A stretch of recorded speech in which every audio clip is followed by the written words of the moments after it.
Usha Mathur and welcome to Shades of Shakti, a celebration of South Asian women. Yes, we celebrate the lives of truly inspirational South Asian women who have blazed trails, pushed past challenges, and shattered ceilings of glass. These women widen the scope of dreams and prove to be true role models.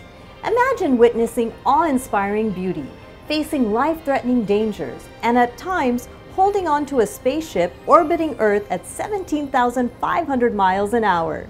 These are the unmatched experiences of an astronaut. To us, it may seem unimaginable, but to Suni Williams, it's what she does and what she loves to do. Today we hear firsthand what it's like to experience the magic of outer space from an amazing woman, an amazing astronaut, and a true shade of Shakti, Suni Williams. Ever wonder what going into space is like? To float around, to sleep strapped to a wall?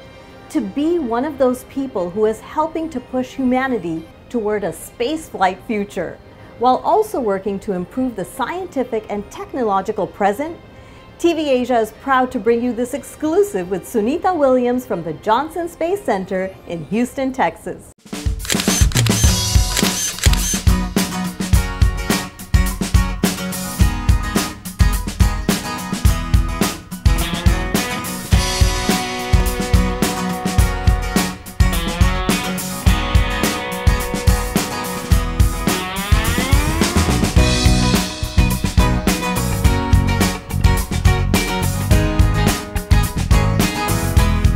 I got you loud and clear. How do you hear us?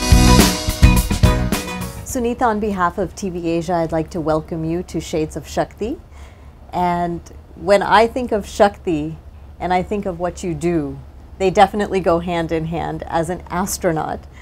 I'd like to ask you, there are hundreds and thousands of pilots out there, but only about 100 astronauts. How did you become a part of this elite group, and did you always know you wanted to become an astronaut? Well, thank you, and it's really great to be here with everyone today. And the quick answer is no. It was a little bit of happenstance and a little bit of surprise, a dream come true, if you want to say that. I sort of fell into this profession. Of course, when I was growing up, my dad's a doctor, my mom is do everything type of person, and so they instilled in me and my brother and sister the spirit of you can do anything you want to do, and sort of stumbled upon the Naval Academy, which was a great opportunity. I had no idea what I was getting into, but it was sort of at the recommendation of my older brother who went there, and ended up finding that I loved flying helicopters as a result of that, and I pursued understanding how they actually worked, and then it became a test pilot, and that sort of led me down the path to looking into becoming an astronaut. So it wasn't until much later in life that I actually found that path and sort of got my way here. So how did you get to the Johnson Space Center? So the story is along those same lines. I went to the Naval Academy because I was looking for school, and actually, the story I tell to a lot of kids is I didn't get in my first choices of college. I did pretty good in high school, thinking that I could go to college probably in Boston and pursue that career. But I didn't get into those colleges, and at 17 I was a little bit disappointed, like, wow, now what am I going to do? My life is over. And like I said, my big brother recommended the Naval Academy, and I looked at it, and not too seriously, because of course as a young Indian girl I had really long hair, and I knew I'd have to cut my hair, and that was going to be another shocker. But I ended up going and did cut my hair and learned a whole lot about leadership and followership and teamwork. And it seemed like it was a really, unbeknownst to me, a really good fit. And I was a swimmer when I was there, and thinking I was going to be a Navy diver, because that seemed familiar, again, something familiar. And this is something that I talk to a lot of kids about.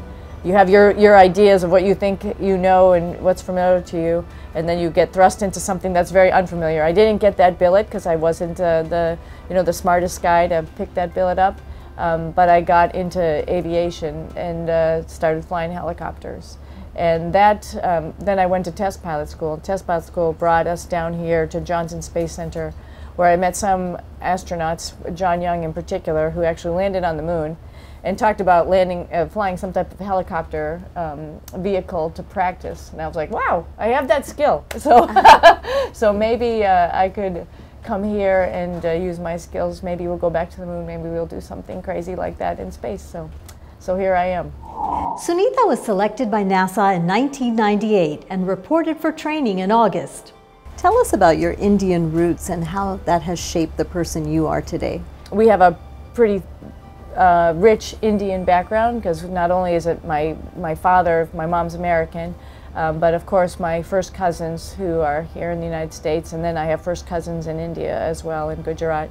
And so there was times during our lives while we were growing up that we of course visit our cousins here in the United States, but then periodically went back to India and visited all our relatives there too. So I feel like I was pretty lucky to grow up in a multicultural family. Of course, my dad's Indian, my mom's Slovenian descent, and so they're pretty different cultures, different religions, different food, different clothes, different everything. But I feel very lucky to have experienced that as a little kid. Sunita, tell us how you train to go into space. I know there's a lot of preparation before you go up there. Tell us a little bit about the training. Yeah, it's pretty extensive. Nowadays we're flying to the International Space Station on a Russian Soyuz spacecraft. So what that means is there's a lot of international travel, because we have to know how to operate and use and fly in the different partners, vehicles, and modules. On the International Space Station we also have a European module and a Japanese module, and we operate a Canadian robotic arm. So there's a lot of different countries that we go to to do part of our training. So it usually takes about 2.5 years. A big chunk of that training is how to operate the vehicle that's going to take you to space and bring you back home. And when I first started, it was the space shuttle, the US space shuttle, so we did that training here in the United States, but now it's the Russian Soyuz. And so we do a lot of training in Russia in preparations to launch in Kazakhstan on the Soyuz spacecraft. So it's pretty busy, and it's everything from you know, what you would expect, classroom stuff for how orbital mechanics, how the spacecrafts are going to fly, to computer systems, because the whole space station is run on computer systems, to the simple things like how the toilet works and how to make food, to all of the science experiments that are from universities and all our partner agencies and schools. So it's pretty complicated. But it's a lot of fun. Every day is, if you can imagine, every day is different. Barely any day is the same. So you go to work and you look at your schedule and think of, oh, what am I going to do today? Am I going to learn how to do a spacewalk? Am I going to fly the robotic arm? Am I going to learn how to fix a toilet? You know, so also, you have to know it all, everything right? is different. Yeah, and it's a lot of fun. It's time to back up to the beginning of a mission. What's it like to go through a launch? How does it feel? Are you able to sleep the night before? Do you get scared? Sunita answers all these questions and more after the break.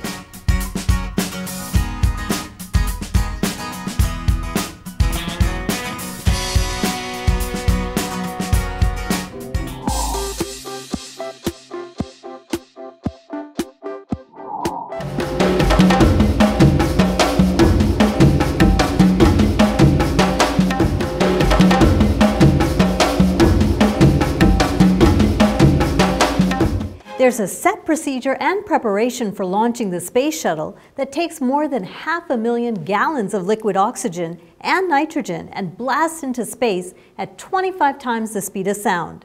Sunita tells us what goes on behind the scenes of a launch. Tell us when you have to actually drive to the launch pad. Mm-hmm. When you're driving to the launch pad and the bird comes into view, what goes through, what are you feeling?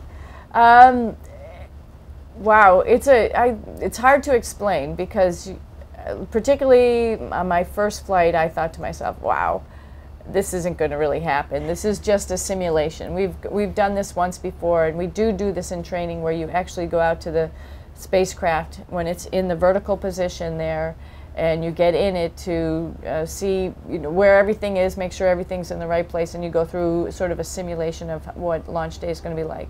And it felt the same way, like, well, this isn't really going to happen. On my first launch, we actually had we didn't launch the first attempt because of bad weather. And so it really, it sort of built on that same feeling like, oh, this isn't ever really going to happen. And on the second launch attempt, when we actually went, it was exhilaration. Everybody on the mid-deck where I was on the space shuttle was all excited too. All three of us were first-time flyers. We were like it was on a roller coaster, just screaming and yelling, "Woo! Let's go! We're going to space! Oh my God!" And so it was really, really exciting. The space shuttle will be accelerated to an orbital velocity of 17,500 miles per hour in less than 9 minutes. Now you are strapped in about a couple hours, I think, before launch. Is that when the jitters kick in? You know, no, it's very interesting. You're strapped in and you've been through that situation before, even in the space shuttle, like I mentioned. We practiced this before. And so you know you have things to do. You want to make sure the seat belts are all correct, you're in the right positions. You have a comm check to do with your whole crew and the ground stations outside. You have things on the checklist that you have to do. So and Soyuz the same way. You know, you have things that you have to do, and they have to pressurize the vehicle, make sure everything's all squared away, the hatches, your suit, everything works right. And then you're sitting there. And I think the jitters for me, the excitement part happens as soon as the first thing lights. Because, you know, if you can imagine, you're sitting at the top on both of these spacecraft for the most part, and the engines are at the bottom. So anything that starts down here, it's a huge moment arm, and you can feel it up at the top. And so you start to know. And so I think for me, that's when the jitters start. But shortly thereafter, you're punching off the planet, and you're on your way, and then you're sort of, you know, into what you're supposed to be doing. 10, 9, 8, 7, 6, 5, 4, 3, 2, 1, liftoff. Describe liftoff for us. So liftoff is incredible. You know, you're sitting there, and I'll talk about to the space shuttle, because the space shuttle is a little bit more bouncy ride. So it's a little bit, gave a little bit bigger impression, and it was the first time I went to space. 5 minutes beforehand, we start the APUs, which are the auxiliary power units. Those are smaller engines that are just moving the hydraulic control system to move the flight controls. And the vehicle actually does move its flight controls, which are pretty far down from where we are, again, that moment arm, and you can start to feel the vehicle move a little bit, even when just the flight controls move, not even the engines turn on, but just the flight controls move. You're like, oh, that's interesting. And 6 seconds before launch, the main engines start, and they're all at 1.5 million pounds of thrust, and they're offset from the together 1.5 million pounds of thrust. They're offset from the center of mass, the center of gravity of the vehicle, so it actually makes the vehicle move a little bit, and you can feel them start, the rumbling. You can feel the vehicle twang, which means it moves over a little bit. And then on liftoff, the SRBs, the solid rocket boosters, light, and you're propelled right off the planet. And you can feel this acceleration, and it's just loud and vibratory, and you're just moving. And then the vehicle starts to accelerate as it's going up and up through thinner, as the atmosphere is getting thinner, and you can feel the G forces start to push on you, and it's the G force that pushes you right here. It makes it a little bit difficult to breathe for maybe about 15 to 30 seconds or so, but you know, you've talked about this with other people who have flown before, they told you about it, so you know not to be panicked, just hang on there, and then you'll be able to breathe. And then the SRBs, 1.5 minutes, come off the vehicle, and you hear this explosion, and the ride gets smooth, but the acceleration continues. The whole time just laughing and just going, oh my God, I'm actually in space. It only took 8 minutes to get here, and it was very loud, there was a lot of fire, it was very rumbly, but now I'm here. And then it just gets calm. Unlike the Soyuz, the shuttle's a little bit different. We had a bunch of family and friends down in Florida. We launch on our back. It's a little similar, and it's a lot louder.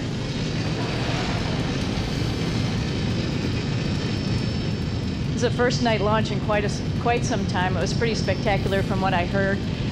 Folks watching it were pretty amazed at how fiery it looked. But you know, the view up in the corner there, that's inside, and it, you know, for us inside, it was a great ride. A little bumpy. We were hooting and hollering the whole way up. It was a long time for a bunch of us, and it was a lot of fun.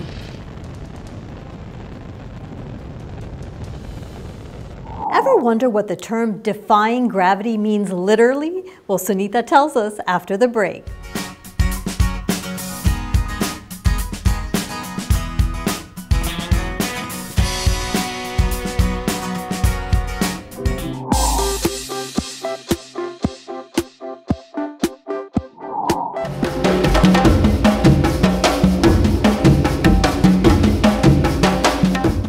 Once in orbit, the shuttle's main engines are off and the astronauts are instantly weightless. The view out the windows behold the awesome beauty of the Earth from space. How long does it take to get used to the feeling of no gravity? You don't have a choice, so you have to get used to it pretty quick. But realistically, there's different studies that talk about how long it really takes for people to adapt. And having had the opportunity to live up in space and on the space station for a long period of time, I would definitely say, you know, it takes a day or so. It took me about a day, 24 hours, so I would get some sleep, that I actually felt, my body felt, okay, I'm in a weird place, but I understand this, and I could move.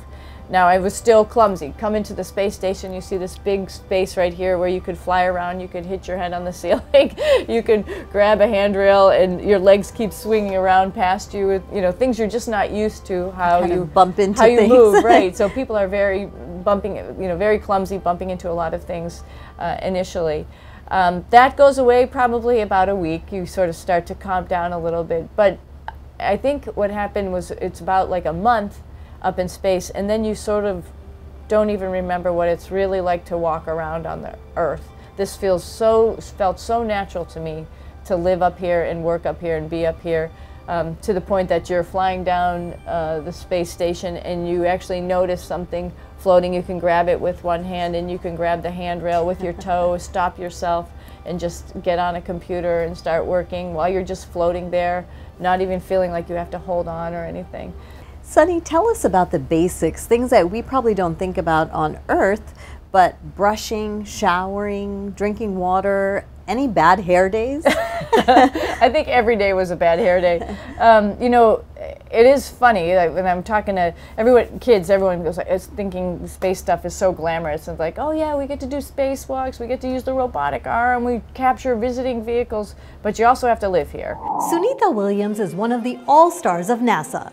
The men and women who have gone into space as NASA's astronauts are truly some of the greatest explorers the world has ever known. More with Sunita after the break.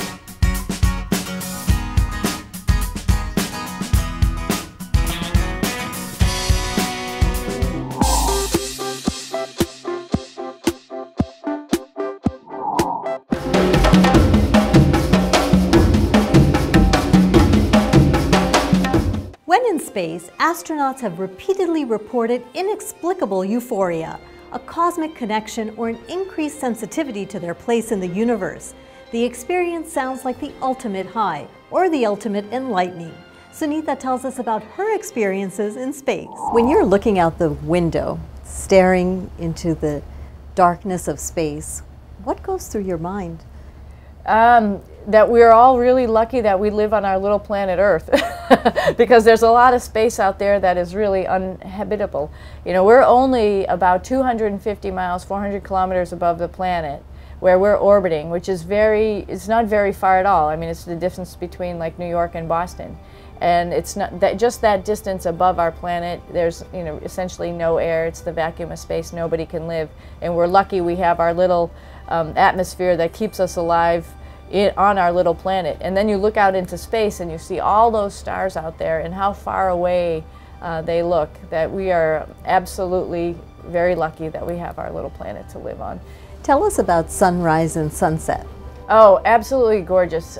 We get the pleasure of seeing 16 of them, sunrises and sunsets, in one 24-hour period if all you were doing was looking out the window. Unfortunately, we actually have to do some work, so we don't get to do that all the time. But they are just incredible. I mean, you can see this thing called the Terminator, which is the area between light and dark going across the Earth as you know, the night and day starts to change. Sunrises and sunsets are very quick. You know, here we get the pleasure of sitting on a beach or whatever and watching for 20 minutes as the sun is going down. Up in space, once it gets close to the horizon, it's gone in a couple of seconds, essentially, almost maybe a minute. How fast are you going? So we're going approximately 17,500 miles an hour, about 5 miles every second. Again, I relate it to photography because it's something maybe people can think about. When you're taking a picture, if you just didn't do anything and took a picture, it would be a big blur. So you sort of have to track if you're taking a picture of something on Earth. Space travelers face a topsy-turvy world where up and down is nowhere to be found. Sensors in your inner ears signal to the brain not only that you're not on Earth anymore, but the familiar tug of Earth's gravity is missing. Suni, tell us about the spacesuit. How does it fit you? Yeah, so spacesuit is not extremely comfortable, and it's not quite form-fitting. Doesn't really complement your figure. So you have to be okay with all of that first and foremost. We have a couple different spacesuits. The one we launch in and come home in. It's called the launch and entry suit. For the space shuttle, that was an orange suit. For the Soyuz, it's a white suit, but it's a softer material, and it has capabilities to protect you in the instance of a depressurization of your spacecraft, but neither one of them are really designed to go out and walk in space. The space walking suit is a much bigger suit, and both the Russian side and the US side also have different versions of this suit. I'm here with my two buddies in the airlock. Actually, these are two spacesuits that are ready, primed up to go outside, as we call it, to go do a spacewalk in case we have to do anything outside. Some of the things we do outside are just like inside, repairs. We have a lot of electrical boxes and machinery and solar arrays, in fact, that I talked about earlier, that are outside, and sometimes they don't work quite right. Remember, space is really cold and really hot, and it's also the vacuum of space with no pressure, and so some of the equipment doesn't work well all the time. So we might have to go out and do a spacewalk.